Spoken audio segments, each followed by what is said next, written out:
Nalumansi aloluze kubadda togwangamu bubuzo busoko buchokoza. Anyway, Nalumansi mumuwa obudde mujja mutegeera ajja kwejjayo okitegeera mubeere bagumikiriza. I'll talk about the lyrics. Dan Magic producer Nayogera ku the music and the production. Naye fe kuvadda oyagala okutikira ebintu ebiri original kuva mu America ng'amasimu okuli iPhone n'essimu endala, computer, laptops, ebyuma by'eddwaliro, ebizigo by'abakyala, perfume n'ebirala bingi. Weekwate Nairo Cargo Carrier e Boston okutikira ebintu bye byonna. Teweetaaga kutambula kubinona, beesige babikuleetere w'oli. Nairo Cargo Carrier ekuguliza ebintu ebiri original ku mikutu gyonna mu America nga Amazon, eBay, Apple, Walmart, Best Buy n'emikutu emirala mingi. Olwo ebintu bino n'ebitikka ng'ekozesa emmeeri oba ennyonyi okutuuka w'oyagala. Nairo Cargo Carrier tusangibwa ku kizimbe Masengere Emengo okulira na BBS Telefina. Okumanya ebisingawo tukubire ku simu 0700 389 155 oba 0700 389 147 oba ku website www.nairocargocarrier.com. ebintu byonna osobola okubifuna naye ebiri original nga biva mu America. Nairo Cargo Carrier yebireeta. Ku Mukisa Habo Clinic Kisaasikulambiro Kasaana Zone ye wali omusawo ajjanjaba amaaso agalwadde mu ngeri yonna ng'agajjanjabya enkola eya habo ayitibwa Maama Mukisa.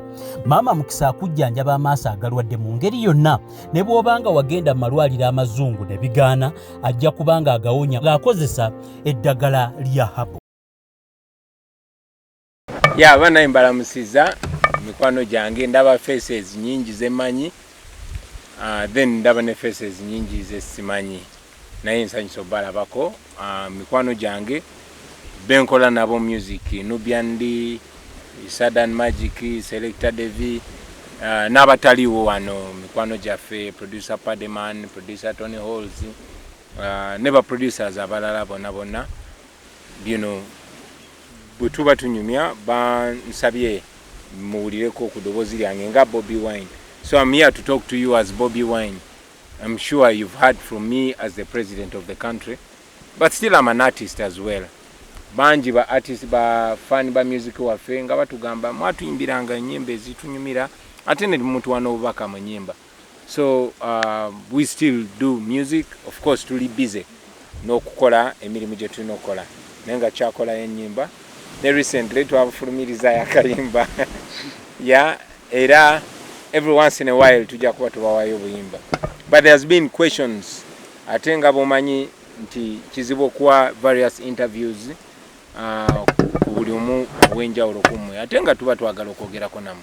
So sazeeyo tuweeyo zinera kikentonotono ntekingeyo questions mbyanukule n'emikwano gyange.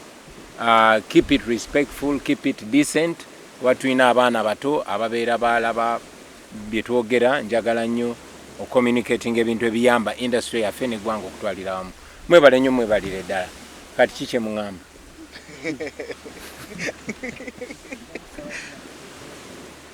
Now we want to hear from you. You've been asking. Oh, please. Mbalamusiza nnyo ba media personnel abali wano n'abali mu kutuwaakinga ebweru eyo. By names I'm Sadan Magic, a music producer. Thank you. Kati, this is a question and answer session, so tusuubira ebibuuzo okuva eyo gye muli omukulu abeemu nga abeere nga abiddamu.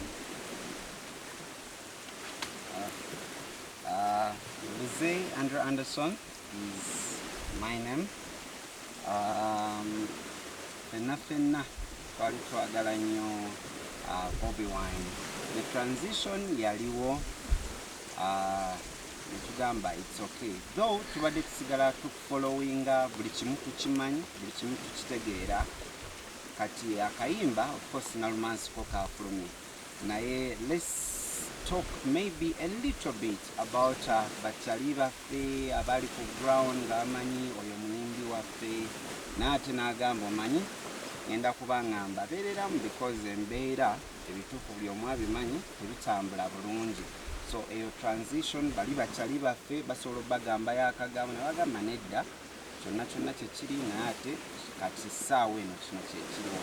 So what happened in between there? Bali eri gye bali ne banene abali side zeno mu politics nabo gye bali.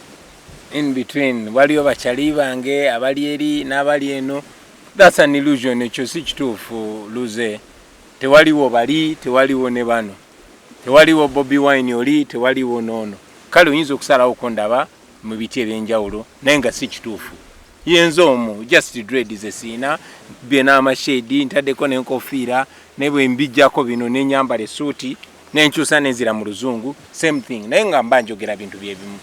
So bakyali bange bakyaliyo bensobola okuwuliza mbawuliza naye kituufu nafuuka bize nnyo naye bensobola okuwuliza mbawuliza tugezaako keeping in touch. Kyova olaba nti ne bwe tuba tukozeeyo obuyimba bwe tukoze tuba twagala nnyo buli presenting kiri. Tetwagala kukyuka kuva kwoli gwe twali. No, twakyusa bukyusa ngoye, twakyusa bukyusa lulimi, twakyusa bukyusa platforms etubyogererako naye nga effe bali ne bakyali baffe era be bali wadde twafunayo ne bakyali baffe abalala abalodimu naye ate era twafunayo n'abalabe abalala. So the same thing naye nga ffe bamu. I don't know if I make sense to you. Yeah. Thank you. Movie yafuluma Ugandans bali baagala okugirabako. You know, the documentary, it's been ejebweru naye bana Uganda, they want to know the platform abayinza okugijja ne bagiraba. Thank you. Twina film documentary eyo ba documenting abulamu bwange ne bakyali bange ne family na biki bye tukola okumala emyaka 6 almost 7. Tena bakufuluma igenda kufuluma mu September. Just zino screening, the promotional screening. Genda fulumizibwa Nat Geo, National Geographic Channel naye eraga ensi yonna. So zino zolaba screenings etugendako is a promotional screening tugenda zikola omwaka mulambo tuzikoze since September last year tugenda zikola paka September wena fuluma okwetoloola ensi yonna so that enegenda okufuluma nga yakabizi filimu ezakabizi bazikola basoka zisudia ne making sure ensi yonna yone picking attention then never releasing. Of course, Dan Magic yadideko. I'm super excited. Yeah. Akayimba ako amazima Nalumansi buli omwaloza ye Nalumansi buli omwaloza bagamba, you know, everyone is making a debate. Akayimba ako nga tukawadde analysis yonna okutandikira ku today wa Dan Magic analysis Nalumansi Nalumansi aloluze kubadda togwangamu bubuzo busoko buchokoza. Anyway, Nalumansi mumuwa obudde mujja mutegeera ajja kwejjayo okitegeera mubere bagumikiriza. I'll talk about the lyrics. Dan Magic producer Nayogera ku the music and the production naye fe kuvadda music waffe tetuyimba just muwawa wabula to making sure betu kola oluyimba or you know communicating eri abantu abenjawulo. So of course that's a love song nga bwe walulidde naye era luli philosophical and poetic. So nga bwe tubadde nga tugamba buli muntu bwe tuyimba buli omu abeera eyo n'apickinga mu kyapickinga kakati gwe kyoba opickinze mu kyekyo toli mukyamu. Njagala ogamba bannayuganda n'abatuuliza trust your instinct, trust your brain, trust your interpretation. Bw'oba ofunye obubaka bwebo mwoyo waayise okukwatako naye nga Nalumansi ajja kwejjayo mujja mulaba at the right time mumuwa obudde. Sebo Dan Magic. Oh well, nga we explaining it's a poetic song, it's a love song. It depends on how you perceive it. Gwengo omuntu. In most cases we team yaffe tuba producing kintu kyaffe over our music, we give it a lot of time and we make sure we give our fans the best. Well, I've seen different reaction concerning that song. People were talking about its sound specifically. Some were saying, some called it bogus sound. To me, I think that kind of statement was uncalled for. and today I'm going to answer this for its very last time. For us as Firebase, or for me specifically, I'm not a normal music producer that many of you know outside there. I'm a revolutionary music producer, and I know exactly what kind of sound suits what kind of message. For those who had different thoughts about that song, for those who had complaints, for those who spoke about its sound, for those who said that our sound is becoming monotonous, I'm gonna task them, or I'm gonna challenge them to go and listen to the big revolutionary sound from South Africa, the sound of Yvonne Chaka Chaka, the sound of Lucky Dube, the sound of, you can mention all the top cream de la cream artists that were revolutionary by then, and you compare with our sound, and you compare with what we put out there. I mean, we know exactly with our team. I know the artist I work for. I've been working with him for the past years, and I know exactly what he puts out there, and that is what we give you, our audience. Of course, there are few who are complaining about that, but next time I want them to use a sober mind while analyzing some of the sound in this industry. Thank you. And yet about Dan Magic, maybe just to add on on Dan Magic, I've learned over time that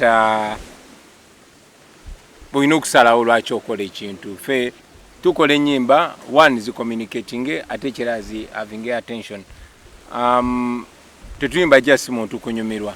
As a matter of fact, abantu abatanyumiddwa luyimba olwo bensinga okwagala, njagala nnyo nnyo abanyiiga kuba kitegeeza ntegedde. You know, I understand that Magic were very offended bwe undermining a production ye. Naye nze njagala ku congratulating kubanga, you know, bo producing oluyimba ne lufuluma mu ssaawa ebbiri ezisoose nga buli critique amaze okuwa analysis. What more do you want? Of course not. You know, that means it has communicated. Mu making sure buli omu awulira oluyimba olwo ate abawene kirowoozo kye mu mujja okutegerera nakyo buli awo kina bayamba okumanya Nalumansi yani oba ba Nalumansi be baani. Ku luyimba olwo lwennyini kibuuzibwa nti Sorry. Ku luyimba olwo lwennyini omuntu ayinza okwebuuza lwaki nugiyanyiri teyabaddemu ne live ate nga tukimanyi muyimba babiri ebiseera ebisinga. Yesibo. Si buli luyimba nti nina oddubeeramu n'ate era owuliriza ennyo oyinza okuwuliramu eddoboozi lyange. Sometimes seetaagisa kubeera ku buli luyimba kubanga n'ennyimba zonna era okubeerawo tuzikola nga ttiimu. Oluyimba lugenda ofuluma nga lulinamu emikono mingi. Kati for this specific song mulimu omukono gwa Padde, Jaja Padde producer, mulimu omukono gwa Tony Halls, mulimu omukono gwa Dan Magic, mulimu omukono gwange, mulimu omukono gwa Deve. Nti kino ekintu tukikola collectively nga team, so ekintu kigenda okufuluma ng'abantu bangi nnyo abakitaddeko emikono gyabwe. So in one way or another neweesibeeramu ng'eddoboozi lyange liwulikika, I'm part of that project.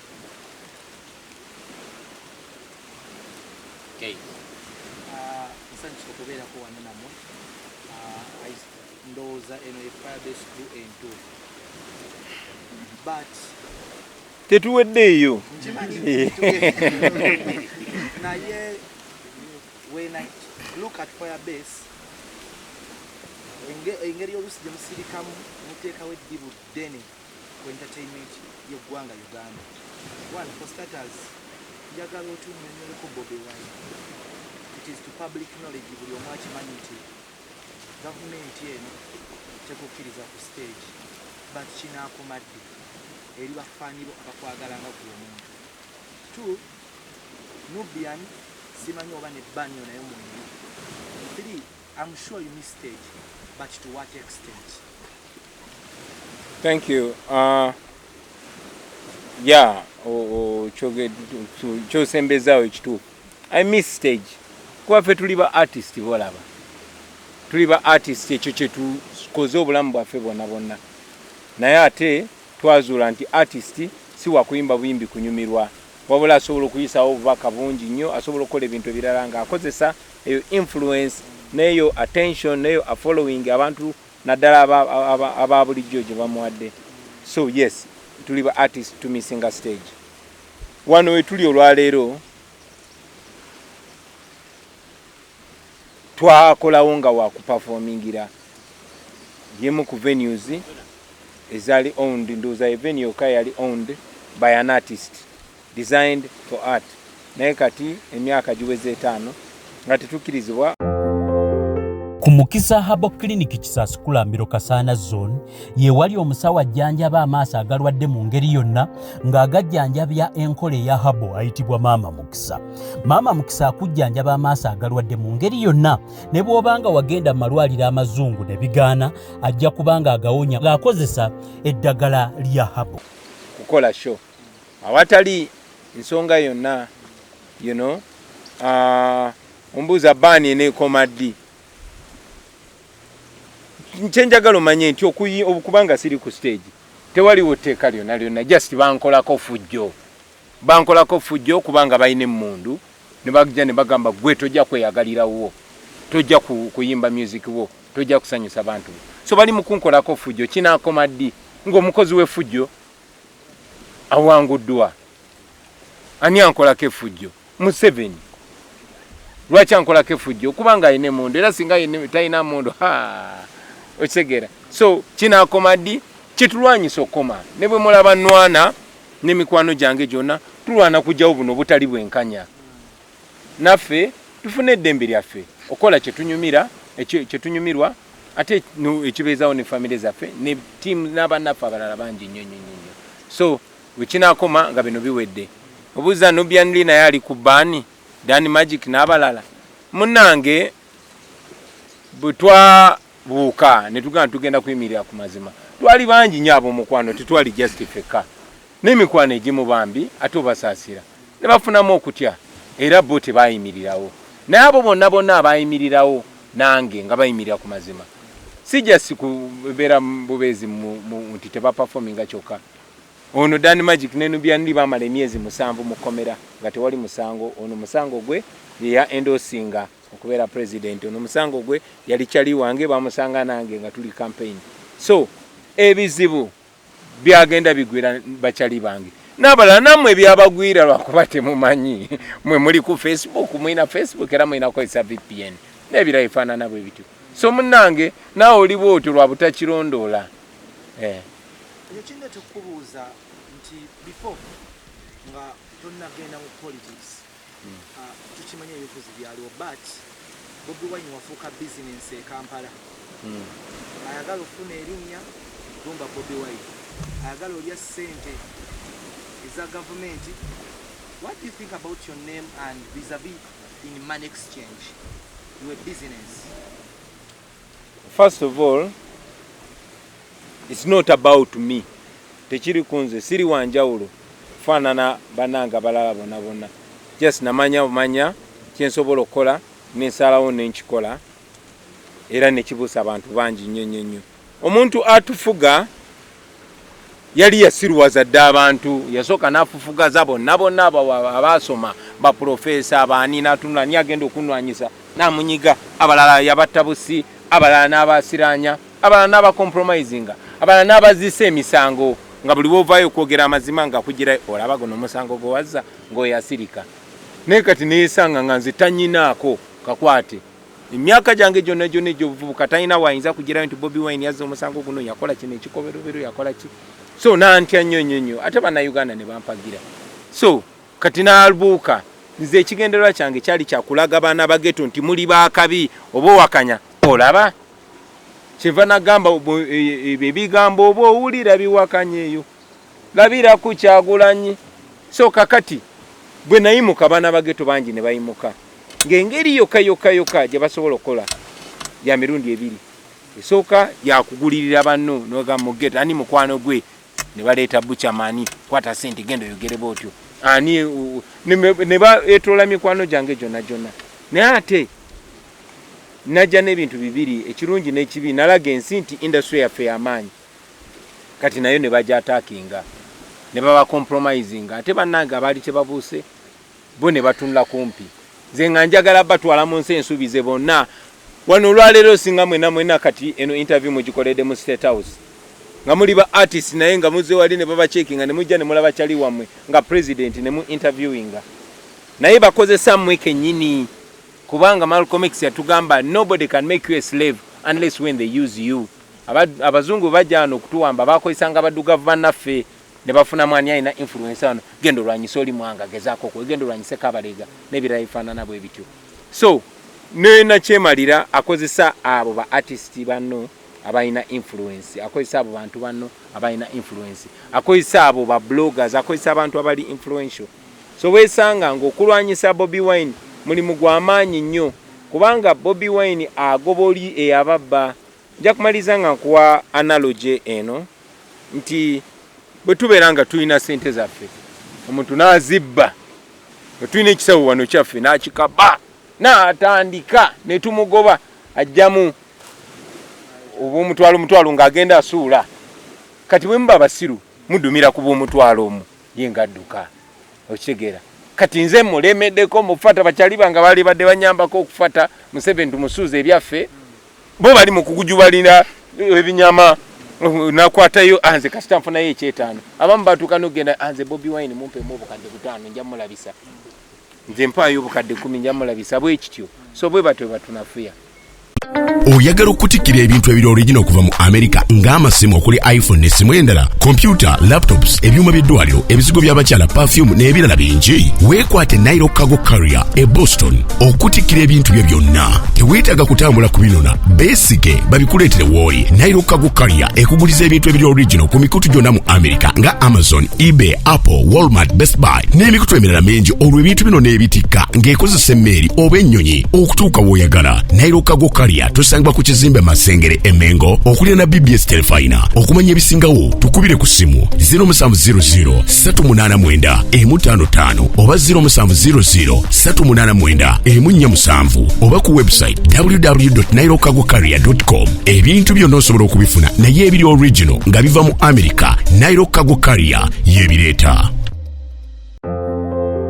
Ku Mukisa Habo Clinic Kisaskulambiro Kasana Zone ye wali omusawo ajjanjaba amaaso agalwadde mu ngeri yonna ng'agajjanjabya enkole ya Habo ayitibwa Mama Mukisa. Mama Mukisa akujjanjaba amaaso agalwadde mu ngeri yonna ne bw'obanga wagenda mu malwaliro amazungu ne bigaana ajja kubanga agawonya ng'akozesa eddagala lya Habo.